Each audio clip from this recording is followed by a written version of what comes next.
Bonjour à tous. Une petite vidéo pour vous présenter la quatrième de couverture de mon livre, L'Apocalypse vu par le tarot, passage à l'ère du Verseau. Voici le sujet.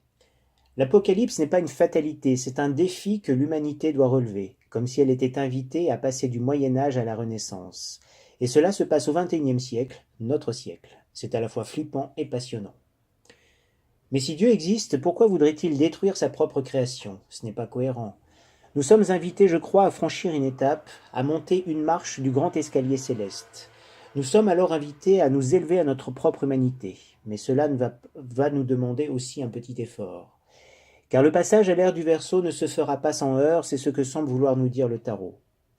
Ce livre propose une méthode d'investigation intuitive permettant d'entrevoir ce que pourrait nous réserver le XXIe siècle. Pour essayer de comprendre l'enchaînement de certains événements au sein de la trame du temps, et d'y percevoir peut-être un cap ou un quelconque dessein, tout en faisant apparaître quelques dates critiques, 2040 et 2080.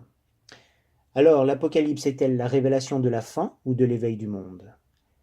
Mais le tarot, s'il se fait prophétique, semble aussi vouloir retracer le processus d'affirmation du droit à l'individu d'exister par lui-même. Et nous assistons à la transmutation alchimique de l'humain, où le féminin joue pleinement son rôle, vers le soleil de l'humanité.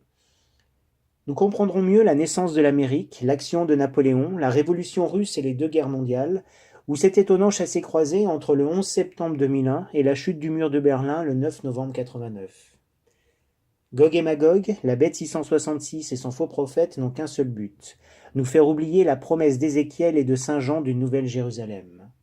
Entre messianisme et quête du soi, on pressent que quelque chose est en gestation et va bientôt naître. Nous sommes invités à y participer pleinement avec notre libre arbitre.